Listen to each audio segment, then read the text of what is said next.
जिनका दिव्य उद्बोधन सुनना है वे हैं परम पूज्य स्वामी श्री निर्मल चेतन जी महाराज। मैं बहुत सम्मान के साथ आपको आमंत्रित करता हूं। आपके दिव्य उद्बोधन के बाद जो प्रस्ताव है वो वहां पर वाचित होंगे और फिर 3 बजे से हमारा भोजनशाला की तरफ का रुख रहेगा। परम पूज्य स्वामी श्री निर्मल चेतन जी महाराज की।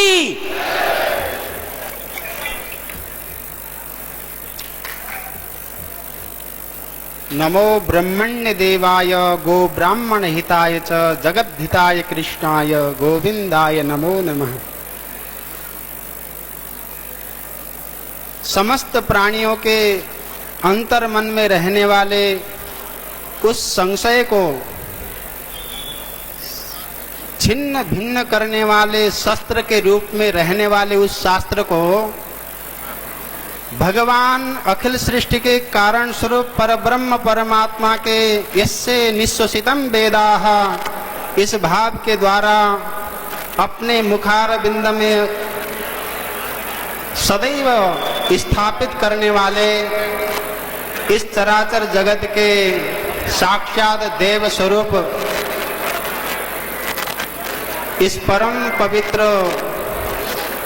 ब्राह्मण द्विज और विप्र के परम पवित्र भाव को स्थापित करने वाले श्रोत्रिय ब्रह्मनिष्ठों के उस ऋषि कुल परंपरा के समस्त द्योतक उस रक्त कणिका को समस्त विश्व में संचारित करने वाले ब्राह्मण देवताओं के समागम में भगवान आशुतोष चंद्रमौलीश्वर देवादिदेव महादेव के श्री पशुपतिनाथ भगवान के चरण सन्निधि में अवस्थित दसपुर की पावन पुण्य धरा पर एकादशी के पावन पुण्य बेला पर यहाँ पर मेवाड़ कांठल मालवा के परम पवित्र धार से पांचाल की परम पवित्र धरा से यहाँ पर उपस्थित समस्त श्रद्धेय विप्रगणों की परम पुण्य सभा में उपस्थित और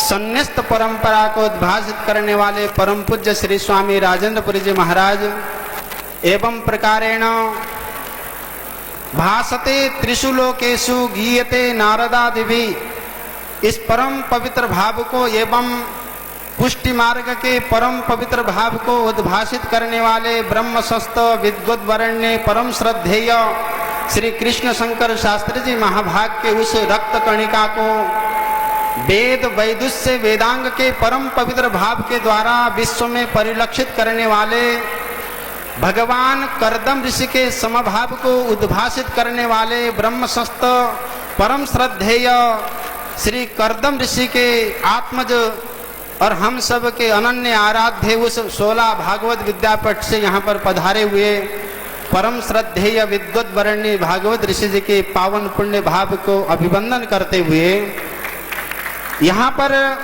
दसपुर की धरा को सहज भाव में परिलक्षित करने वाले ब्रह्मशस्त परम श्रद्धेय विद्वत वरण्य श्री मदनलाल जोशी जी, ब्रह्मशस्त परम श्रद्धेय श्री सिद्धिकंठ शास्त्री जी, ब्रह्मशस्त परम श्रद्धेय श्री सदाशिव जी महाराज एवं प्रकारेण समुपस्थित दसपुर की धरा के समस्त विप्रगण एवं ब्राह्मण कुल को उद्भासित करने वाले इस मालवा की मिट्टी को विश्व में परिलक्षित करने वाले ब्राह्मण कुलभूषण बाद में ब्रह्म सन्निष्ठ परंपरा को उद्भासित करके पशुपतिनाथ को विश्व में परिलक्षित करके कीर्तिमान स्थापित करने वाले परम पूज्य पास श्री स्वामी प्रत्यक्षानंद महाराज जी के उगल चरणों में सादर प्रणति पूर्वक इस मंच में मंचस्थ समस्त विप्रगण श्रद्धामयी मातृशक्ति एवं मेरे निज आत्मस्वरूप बंधुओं, सर्वप्रथम आप सबके हृदय पर विराजमान उस परम पिता परमात्मा को मेरी तरफ से सादर ओम नमो नारायणाय। जय श्री कृष्ण, जय श्री राम, जय परशुराम। श्रद्धेय सज्जनों, ज्यादा कुछ कहना नहीं है, ये ब्राह्मणों का समागम है। मैं तो इतना ही कहूंगा, विप्रो वृक्षस्तस्य मूलम च संध्या वेदा शाखा धर्म कर्माणि पत्रम तस्मान मूलम यत्नतो रक्षणीयम छिन्ने मूले नैव शाखान पत्रम। ब्राह्मणों का ब्राह्मण इस सनातन वैदिक परंपरा के परम पवित्र भाव के वृक्ष हैं। उस वृक्ष की शाखा है संध्या, वेद उसकी शाखाएं हैं, धर्म कर्म आदि पत्र हैं। इसलिए श्रद्धेय सज्जनों, ब्राह्मण रूपी उस वृक्ष का, उस मूल का यदि ब्राह्मण ने त्रिकाल संध्या करके उस जड़ का सिंचन नहीं किया तो ये भारत रहने वाला नहीं है महाराज। इसलिए सदैव त्रिकाल संध्या का परम पवित्र भाव को रखना पड़ेगा। क्यों? एकाम शाखाम संकल्पाम वा षड्भी रंगैरदित्य च षट्कर्म निरतो विप्र श्रोत्रियो नाम धर्मवित्तम। जिसने अपने इस गोत्र प्रवर परंपरा के अनुसार वेद का परम पवित्र भाव से अध्ययन किया हो और उसके बाद षडंग रूप में वेदांग के परम पवित्र भाव से शब्द शास्त्रम मुखम ज्योतिषम चक्षुषी श्रोत्र युक्तम निरुक्तं च कल्प करौ या तो शिष्यस्य वेदस्य सा नासिका पाद पद्मद्वयम छंद आदर बुधई, इन परम पवित्र भाव को धारण किया हो वही वास्तव में श्रोत्रिय ब्राह्मण है। अब मैं एक बात और, मद्वयम छंद आदर बुधई, इन परम पवित्र भाव को धारण किया हो वही वास्तव में श्रोत्रिय ब्राह्मण है।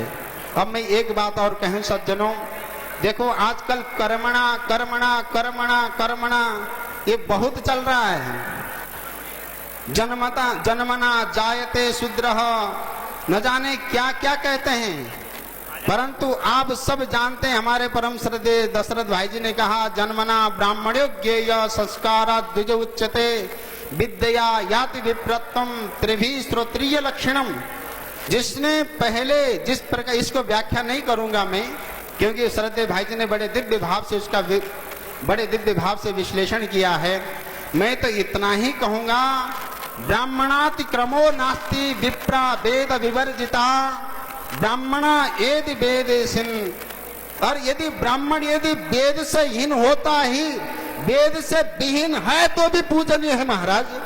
यदि ब्राह्मण कुल में जन्म ले लिया तो भी वो पूजनीय है। उसके बाद उसने अपने संस्कारों के माध्यम से वेदांग का अध्ययन कर लिया तो परम वंदनीय परम पूजनीय हो गया। और विद्या के साथ में उसने सदैव भाव से संस्कार को पल्लवित करके विप्रत्व को धारण किया।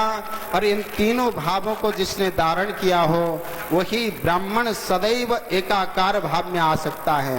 देखो 7 देव हैं, आप सब जानते हैं, और इन 7 रूप में भगवान के मुख से ब्राह्मणों मुखात जाता है। और इस ब्राह्मण के 7 द्वीप में 7 प्रकार के नाम हैं।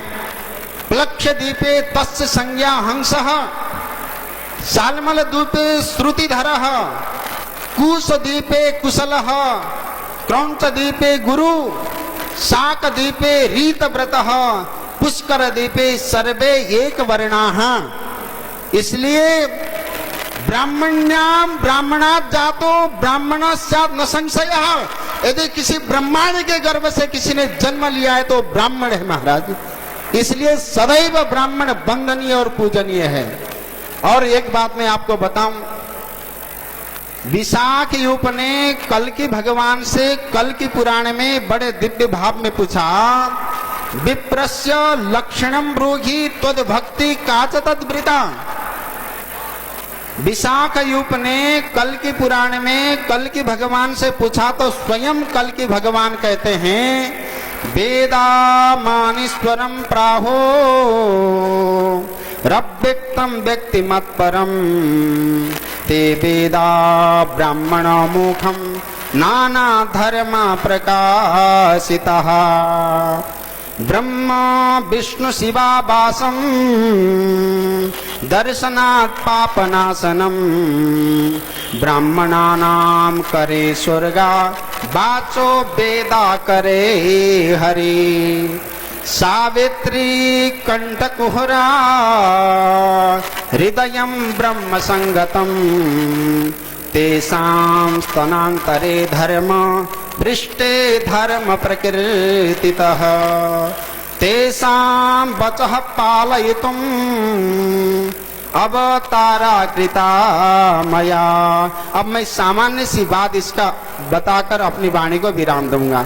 भगवान कल्कि ने स्वयं स्वीकार किया है कि जिन ब्राह्मणों के मुख में सदैव वेद रहता हो और जिस ब्राह्मण के मुख में उसका अपना स्वधर्म रहता हो, जीवन में ब्रह्मा विष्णु और शिव सदैव जिस ब्राह्मण के दर्शन से परम पवित्र होते हों, भगवती ब्रह्म विचार की सार रूपी ब्रह्म विद्या जिसके मुखार विंद में सदैव विद्यमान रहती हो, जिसके अग्रभाग से धर्म पृष्ठ भाग से धर्म प्रकृतित है, ये सब पालन करने के लिए भगवान उस ब्राह्मण की रक्षा करने के लिए ही इस धराधार में आते हैं।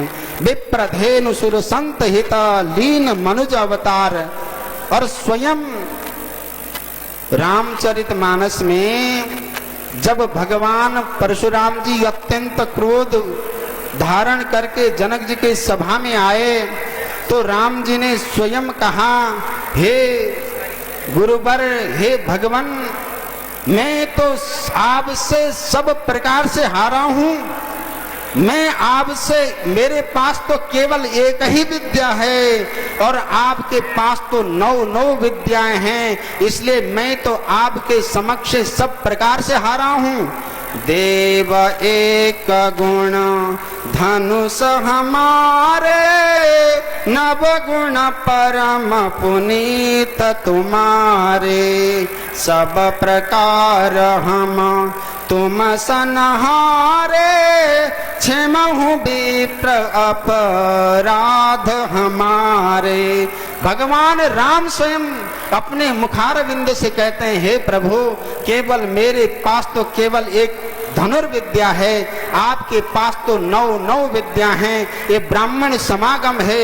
मेरी उपसंहार वाणी में आपसे इतना ही कहना चाहूंगा, आपके पास 9 अस्त्र कौन कौन से हैं, ये सभी ब्राह्मणों को ध्यान रखना चाहिए।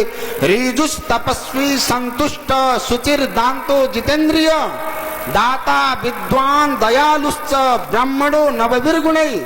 अथवा श्रीमद् भागवत के 7वें स्कंद के 11वें अध्याय के 21वें श्लोक में कहा, समो दमस्तपः शौचम संतोष क्षांतिरार्जवम ज्ञानम दया च्युतात्मत्वम सत्यम च ब्रह्म लक्षणम। ये ब्राह्मण के 9 लक्षण सभी ब्राह्मणों के अंदर आने चाहिए। और अंतिम में मैं आप सभी से निवेदन करूंगा, दसपुर के पावन पुण्य धरा पर जिस प्रकार से आज आपने एकता का बिगुल फैलाया है, इस एकता के बिगुल में धर्म का बिगुल प्रज्वलित होता है और सभी ब्राह्मणों के अंतर मन में उस परम पवित्र गायत्री को धारण करके उस गायत्री के साथ मननात् त्रायते इति मंत्र, उस मंत्र में जिस प्रकार का भाव है, दैवाधीनम जगत सर्वम मंत्राधीनास्त देवता ते मंत्रा ब्राह्मणाधीनाम तस्माद ब्राह्मण देवता। उन मंत्र की शक्ति को आपको बचाना पड़ेगा और उस मंत्र की शक्ति के साथ साथ अपने कुल वंश परंपरा के परम पवित्र भाव को भी सम्मान करना पड़ेगा। एकादशी के पावन पुण्य अवसर पर इस भारत वर्ष में रहने वाले समस्त ब्राह्मण कुल भूषणों को उस ऋषि परंपरा को नमन करते हुए अब पुनः इस भारत की रक्षा के लिए, इस भारत की अखंडता के लिए, भारतीय अक्षुण्णता के लिए, भारतीय वैदिक परंपरा के संवहन के लिए समस्त ब्राह्मण देवता एकजुट हो जाएं, आपस में किसी भी प्रकार का आपस में वैर भाव न रहे। इसी कामना के साथ अपनी वाणी को विराम देता हूँ। बोलिए सच्चिदानंद भगवान की जय। जय परशुराम, जय जय परशुराम, जय जय परशुराम। बोलिए भारत माता की